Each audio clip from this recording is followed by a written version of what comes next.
And what we're going to do now is I'm going to guide us through a meditation, very much working with this topic of alone and loneliness. So many of you are already in the position in which you'd like to meditate, which is great.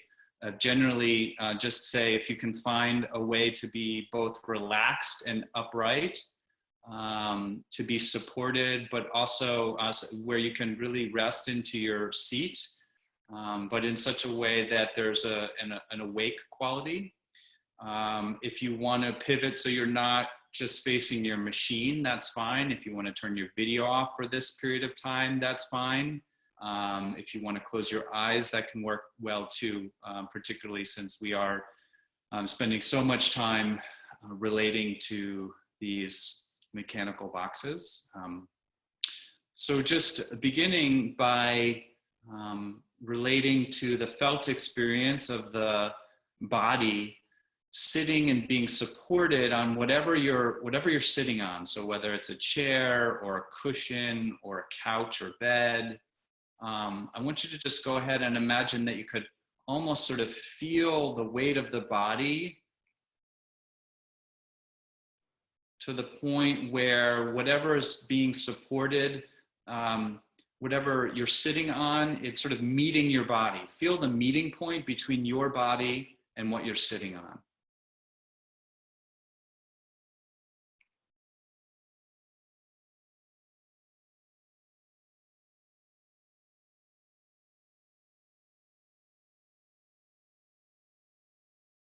Bringing some attention to the breathing. If you'd like, you can breathe in and out of the nose, particularly if we're not totally settled in our bodies tonight. In and out through the nose, there's a natural calming. And if you're already feeling somewhat open and spacious, you might try a few exhalations through the mouth.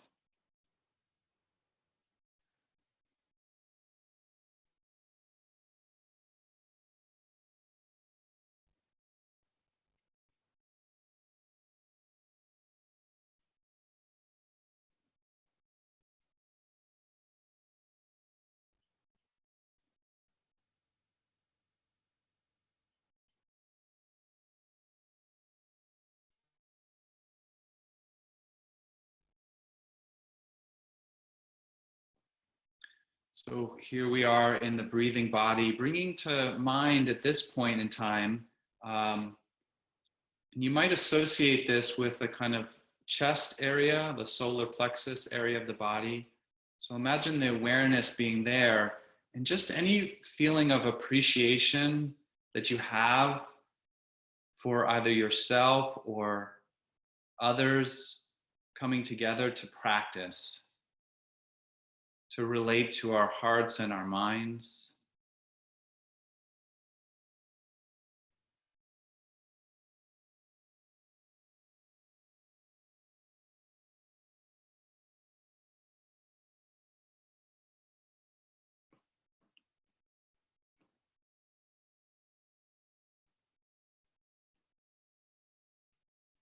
Allowing the shoulders to drop away from the ears a little bit.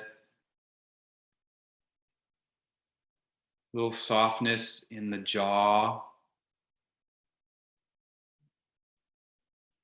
Sense of softening around the eyes so that generally the face, some ease.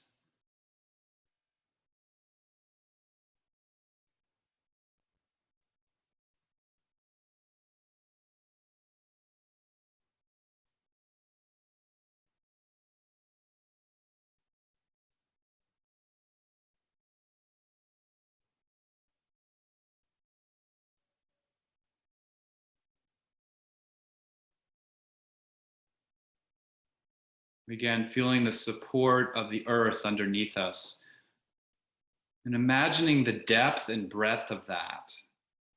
So what that means is that in all directions around our body,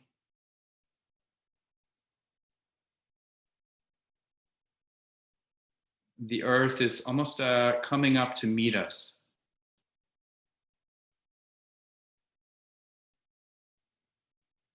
tremendously supportive, and it goes down very deep.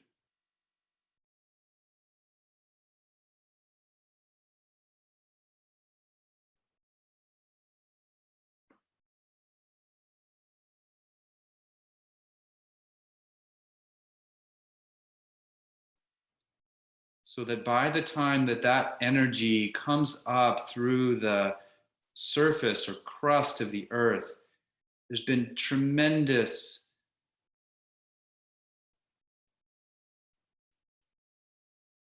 force, tremendous heat, tremendous pressure deep under the surface of the earth. And when it meets us, it's just entirely gentle in a way. We sit on it very simply. Feel that support.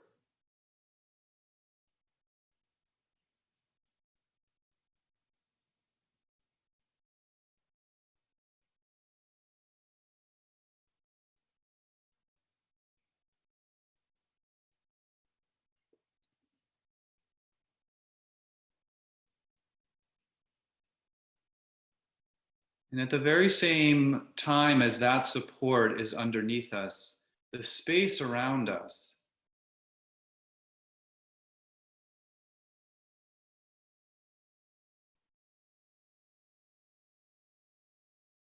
imagine the dimensions, the general shape of your body.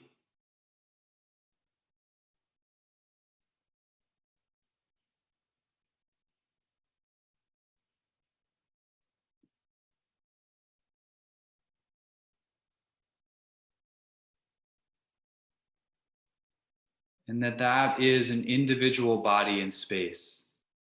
So whether you feel a sense of closeness to the objects around you, or you imagine a great distance as if the walls fell away and it was open space around you. Either way, there's space around the body. Feeling the contours of your body, and at the same time, the space around your body.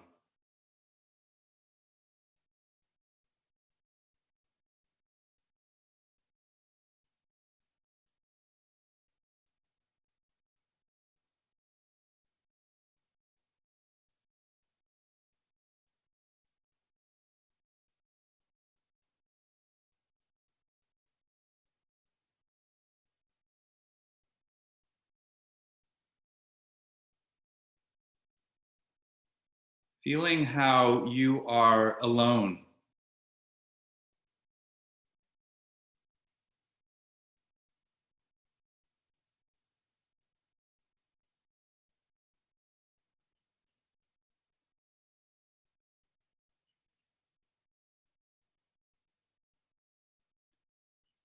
that there is no one being, no one person or entity per se,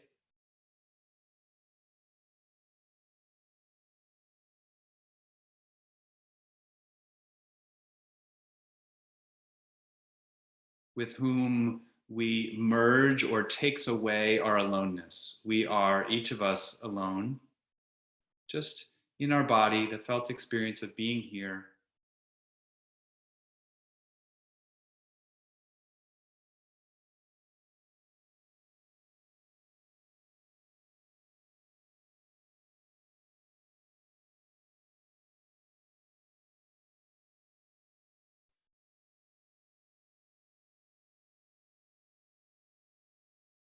Alone in our house or our apartment.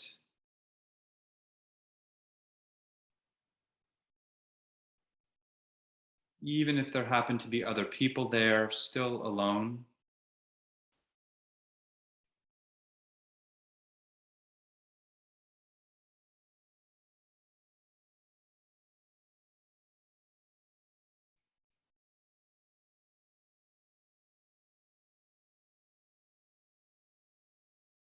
And so staying with the breathing.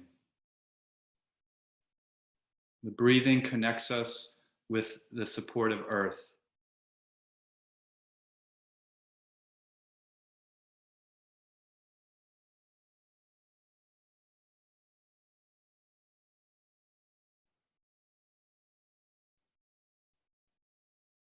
but also staying with aloneness and beginning to notice the experience of the space around you, around your body.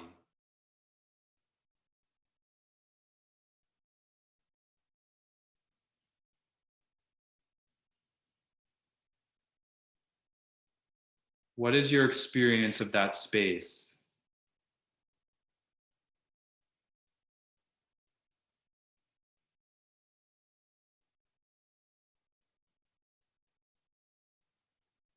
Does it feel hollow?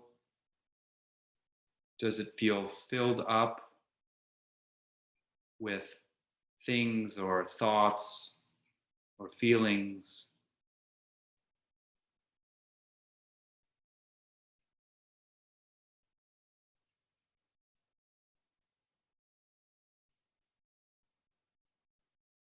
Is there a temperature to that space?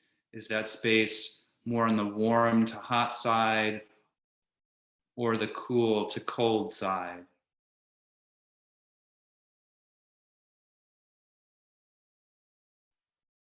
In your mind's eye, looking all around the space around your alone body,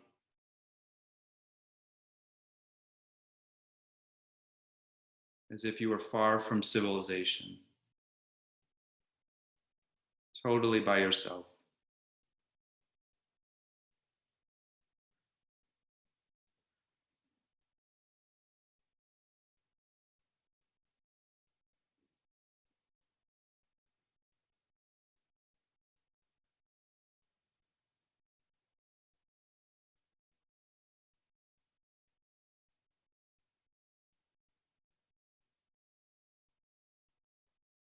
What is the light around you in this space? Does it feel more light or more on the dark side? Shadows?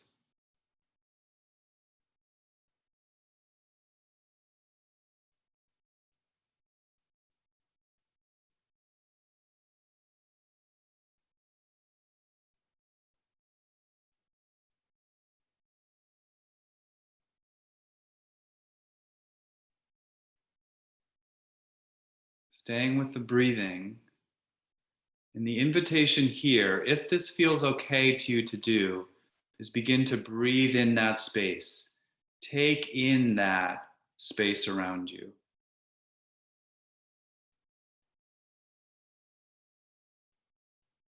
So, whatever the qualities that were outside of your body, imagine it's okay for them to come in, literally on the breath. Again, if it feels okay. If not, just come back to groundedness and earth and breathing.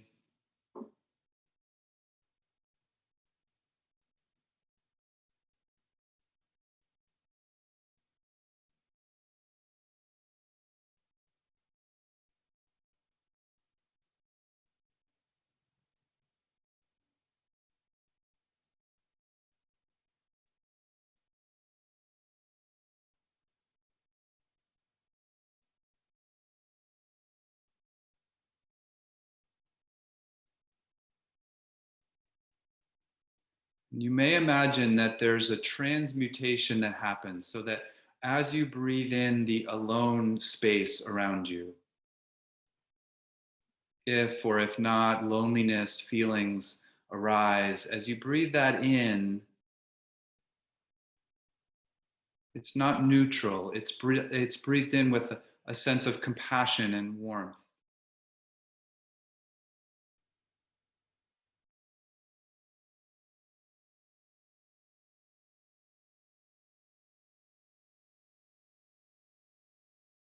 If it's a claustrophobic space around you, there's room inside you.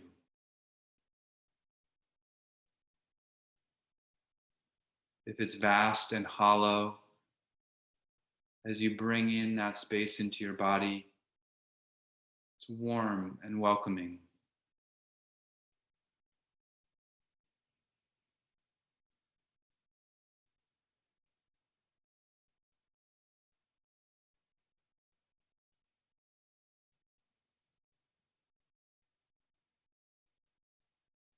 feeling for a few more moments that thin layer between ourselves and the space around us.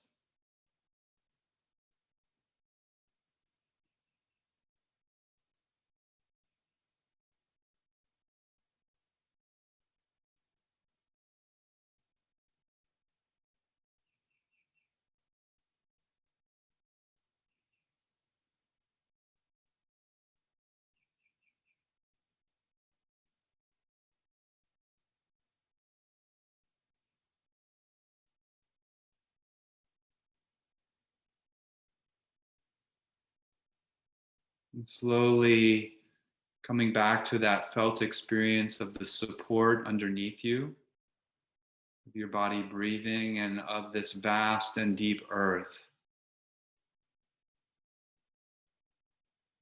almost cradling our bodies.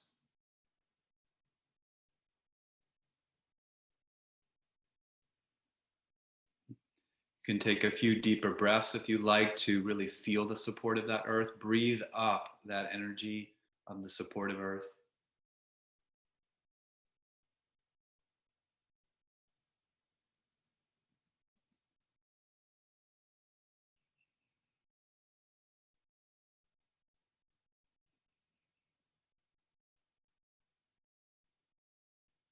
So that there's a little less of a struggle whether the feelings that arose in the space of aloneness were positive, neutral, or difficult.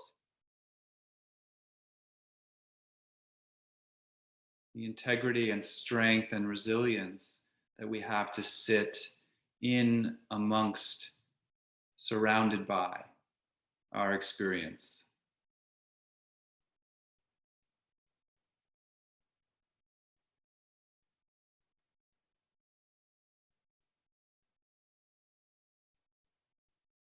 And if you feel compelled to share that strength and resilience so that it emanates from you out, back out into the world through that space, connecting with other alone beings,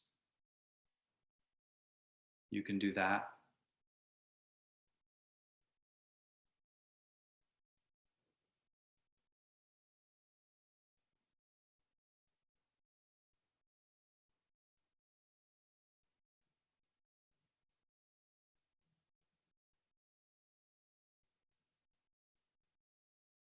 And just resting with that paradox of each one of us being alone, and yet we can traverse great expanses just through our hearts and minds to connect immediately with anyone who we bring to mind.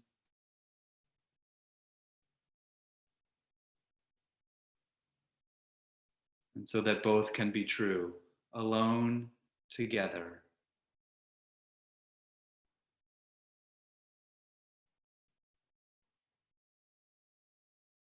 If you'd like to join me in taking a good deep breath in, we could breathe in now, breathing in, and then a nice long exhalation. And when you feel ready, slowly and gently opening the eyes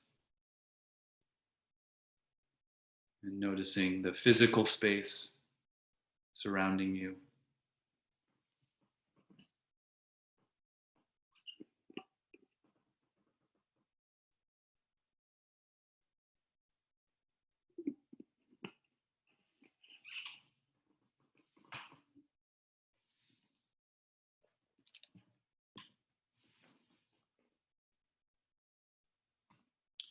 So I want to just say a couple words about this topic, and then we can open it up for shared comments about what your experience was during the meditation, or related to what I'd like to share.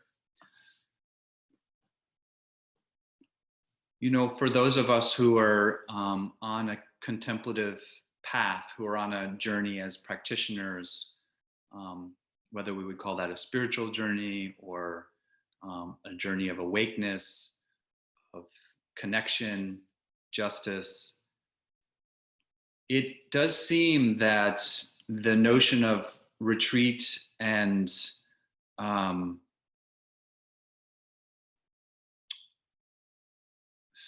taking our seat in the space of, as we kind of practice with this contour, this shape of aloneness.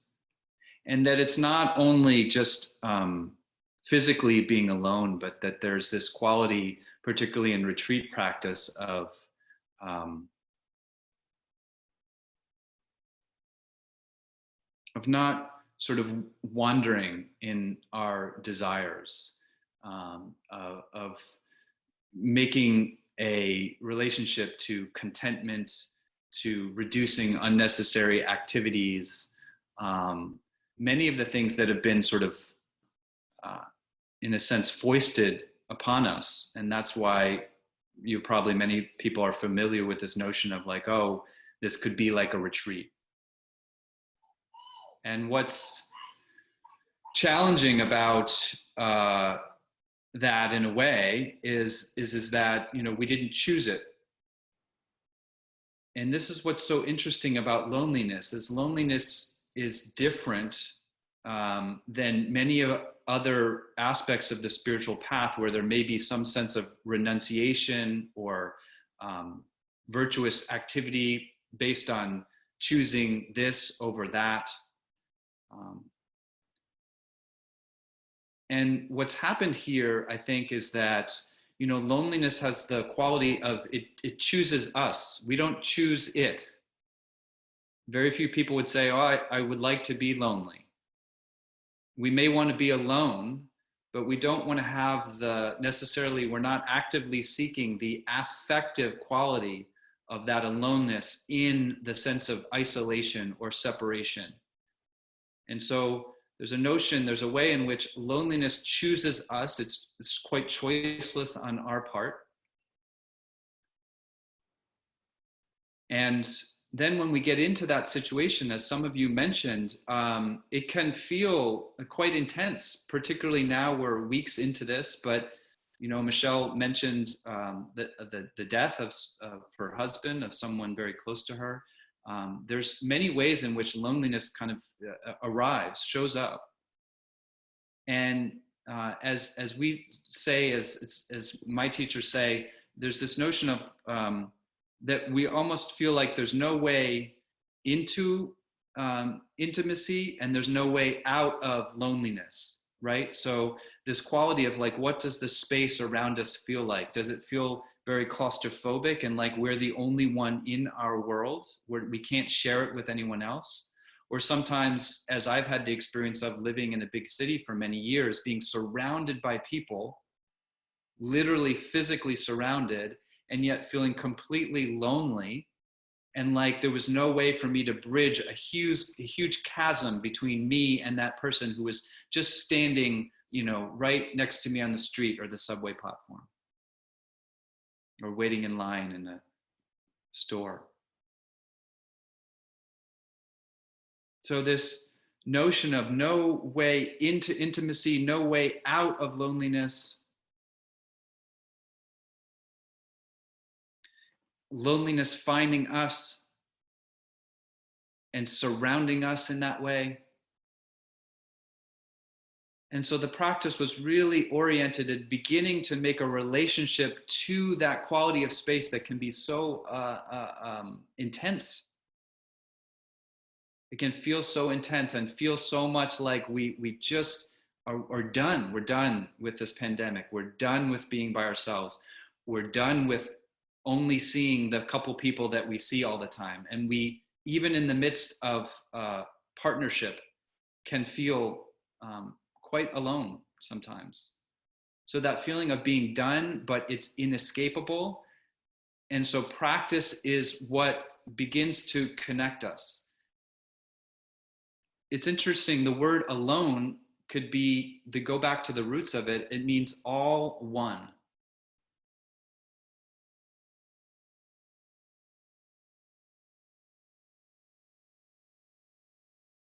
And so is it possible, and did you have this experience in the meditation or in some other meditation that you're doing, that there's this notion of, as we open up to the intensity of the space of being alone and the intensity of the feeling of aloneness, that we begin to, and we make a relationship, we make friends with loneliness, which is just another way of saying we're making friends with our own minds and hearts.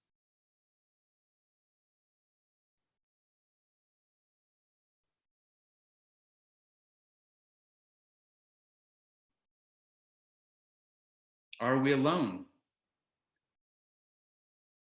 Truly alone? If we have begun to befriend loneliness itself, then isn't that evidence that actually we can tap into a feeling of being all one or connected within the span of practice, within the scope of being alone as these shapes walking through the world? That in fact, in just a second, we can connect with a loved one, with a memory, with the natural world, with our own bodies, with our own emotions.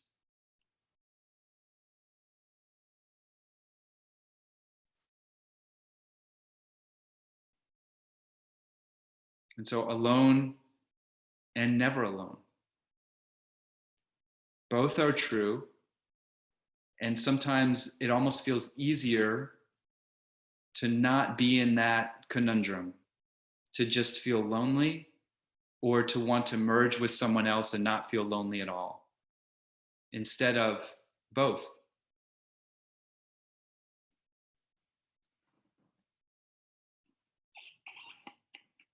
So maybe we could open it up a little bit to questions or reflections on the practice.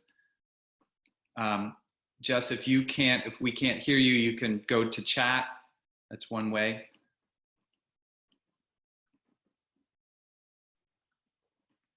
Anybody want to share something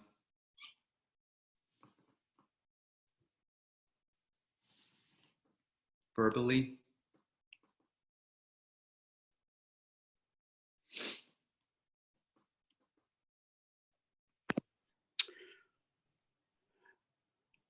This is Dave. So I guess I'll share that in the meditation, I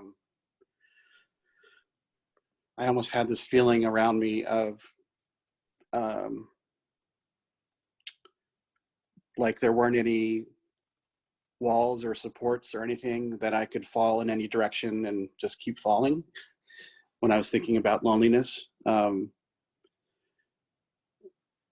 then when you were describing sort of the ability to connect with others, and then I started really, and even just during the talk, started really thinking about connecting with memories, connecting with energy in the world, other people's energy, energy of nature, just the energy in the world around us, and realizing that my conception of loneliness is really based on a physical presence near me, and that I have the ability to transcend that and really think about connection to others on other planes, to other beings and other energies on other planes, if that makes sense. And it's not just that I need to have an individual sitting next to me, that I can feel connected without that. And it's a good thing for me to remember when I am feeling lonely, that there are lots of different dimensions to loneliness, and I can find that connection in a lot of different ways. Yeah, so well said, Dave. And I would even go further and say that, allowing yourself to be in that free fall, and not to panic is really huge, because there is ways that we can remain actively connected with one another's in our minds and hearts, like you're saying, with memories, or on this kind of plane of sending loving kindness or feeling the support of the earth. But it's also true that each one of us does feel some version of that free fall at some point. sometimes that can be, it can be like that kind of experience of losing a loved one and just like the total disorientation. And through practice, through opening up to the space of the energy of what that feels like, you can also be okay in that. And what's even wilder, and what I would love to experience in this lifetime, is that in that free fall, still feeling connected, still feeling love. It's possible, I think. But we do feel sometimes like we're free falling, we're freaking out, the walls are closing in, we don't have that much more time, our breath starts to get short. Like there's all sorts of things that are happening, right? In the intensity of even of the experience that we're experiencing now. So practice has to be willing to accommodate that, making a relationship to loneliness and how it manifests in all of these intense waves is like, it's vital as a practitioner. We can't get to choose, oh, I'm gonna leave my house and go live a normal life. No. And so this loneliness has visited us big time now. And what are we going to do? How are we going to relate? Jess, yeah, I mean, this is power. I think exactly that's what I'm trying to get at, is that there's a certain power in this notion of how we're working with loneliness, how we're working with our hearts and minds. And we didn't make this up. I'm not making this stuff up. This is stuff that's passing through me from my teachers, through my connection with all of you, right? So that is the power, that each one of us can be these discrete beings, but at the same time be channeling our own wisdom and other wisdoms that is not like, no one owns that stuff. To be able to be in these intensive situations and not only just get by, but find a way to transmute energy in moments of our own practice. It is possible. And yet there's times where we got to just take care of ourselves and hang on and, feel some fresh air or get some rest or get a decent meal. We need to do the basics, but at the same time, we can also do these very rich and deep practices.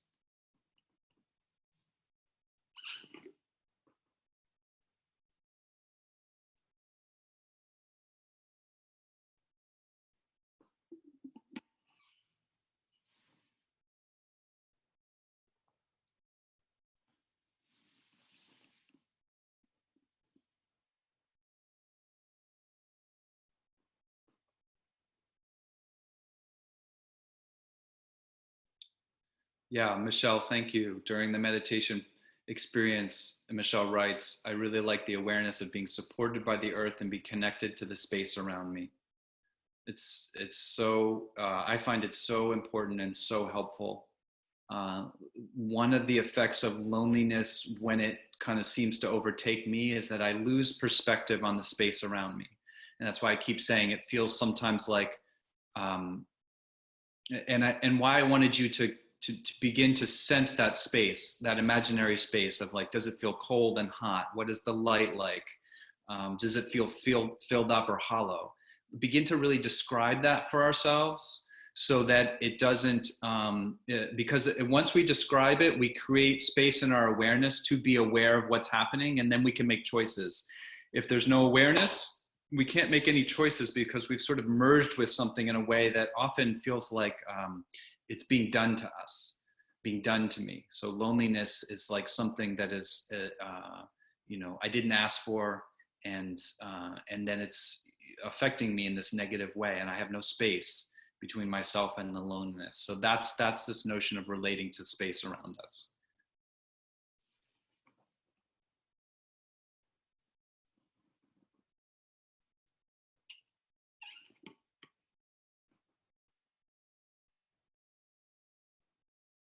So Philip's asking about becoming aware of the space. Can I talk more about what I mean by space?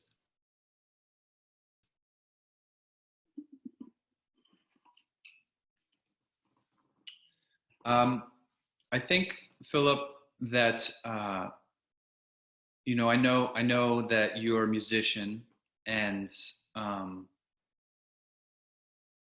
that so in my imagination, music has this very interesting quality of it moves through space.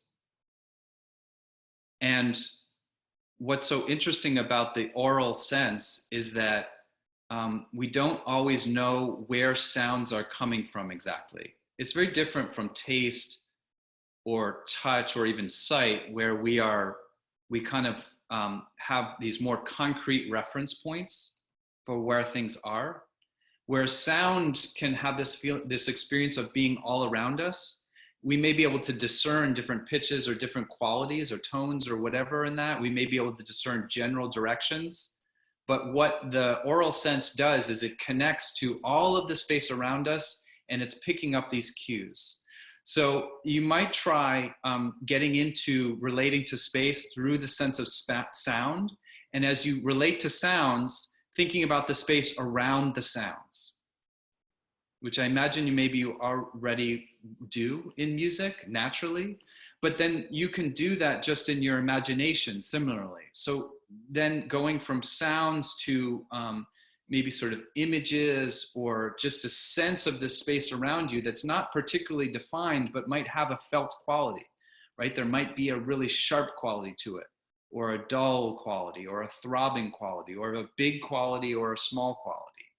And so that's this notion of allowing the things that might start out as being reference points visually or sound, and allowing them to just begin to be felt experiences. And just to be curious, there's no wrong way to do this, of course.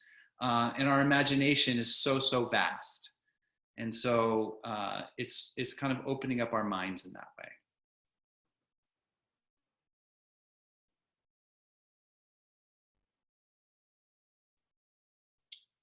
Thank you. You're welcome. You're welcome. So we're coming up on the hour here, and I want to respect all of your time. And just to say that this is unbelievable that we get to practice this way. I mean, it just is the fact that each of you came here and put your mind, heart, and attention and consciousness into this work is absolutely astounding. I have no words for it. And it is one of the things in this moment in history that I have the most faith in. So you all, at least for me, have demonstrated the thing that brings me the most conviction of how we will move through this time. And so I want to honor the love and attentiveness and heart and spirit and openness that each of you have brought here tonight. And I want to encourage you to find other ways to do that. Find the spaces that you feel safe, whether it's here, Presence Collective, in other communities or sanghas that you have. And, send out some virtual love, because these are lifelines that we have between us. Each of us in our own spaces, in our little Brady Bunch box, sending out these psychic love lines. Yeah, just pushing those boundaries out. So thank you so much. I'm sending much love to all of you. I look forward to practicing with you and being with you again.